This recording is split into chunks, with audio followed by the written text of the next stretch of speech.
Here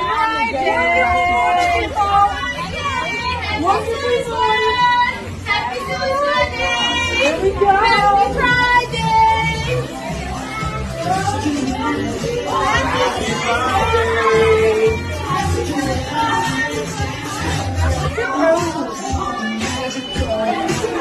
It's in the air, it's in my blood, it's rushing on. No reason, don't be unsure.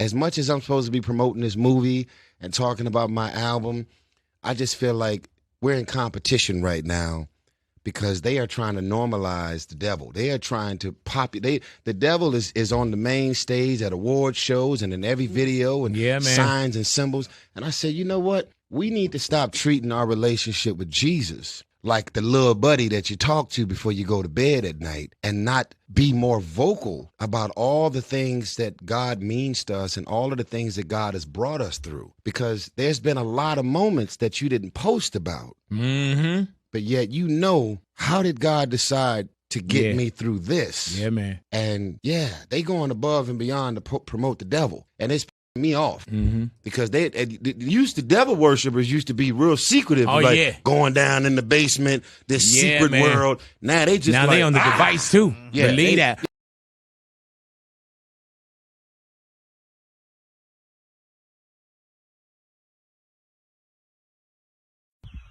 Good morning, everybody. Wanted to touch on this one this morning. It's getting so bad that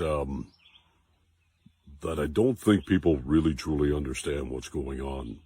If you haven't heard the latest up here in Canada, BC's on fire, the East Coast is on fire, and now Quebec.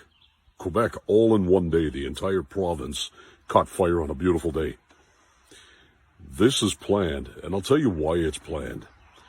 They want to move people out of the countryside into cities. Then they want to lock them down in 15-minute cities. How do you do that?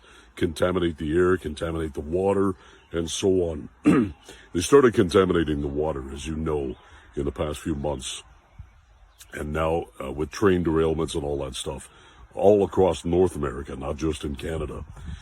And that was purposefully done to contaminate water sources and then justify people's relocation by saying the water is contaminated, you can't stay here, or the air is contaminated, you can't stay here. Relocating them into whatever, hotels or different establishments within city limits.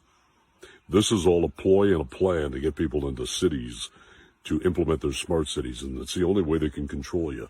First, they have to go to digital currency and get you into smart cities. This is happening, and this is real. This is evil. This is pure evil. It's our time to fight back. We need to, I'm actually totally surprised that there isn't complete and utter outrage and an uprising like this world has never seen before. Because this is what we need to take our countries back. Complete outrage and an uprising. Nothing less is going to do. Nothing less is going to make this place a better world. I mean, we have to take our country back. And the way we do that is we expel those that are destroying our way of life. And what I mean by exposing them is getting them out of power, forcing them one way or the other. They don't want to go willingly. That's fine. We'll help them out the door. Anyway. That's it for today. Happy Sunday. Stay free. And God bless.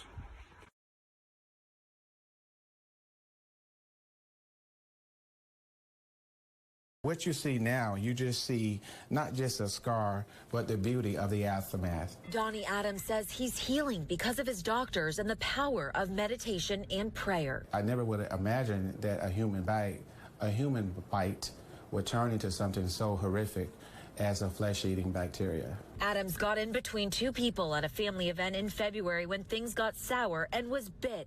He went to the hospital for a tetanus shot and antibiotics. By the third day, my leg was very sore. I couldn't walk. It was very warm. It was very painful. Signs of an infection. Adams rushed to the ER at HCA Florida Pasadena Hospital. And I looked at him and I said, I need to take you to the operating room. Dr. Fritz Brink found something worse than what he expected, necrotizing fasciitis, a flesh-eating bacteria. They assessed my wound, and it was very horrific. It was unbelievable, but nevertheless, all in my mind, I felt like I just had to get through whatever this was. Dr. Brink performed a second surgery, cutting out all the infected tissue out of Adam's leg, all because of a human bite. There's a lot of really bad bacteria that live between our teeth, by our gums, just in our mouth. If I would have waited to the next day after that ER second visit, there was a good chance I would have lost my leg. And possibly into septic shock, which can be fatal, and it was for Adam's brother at the age of 47.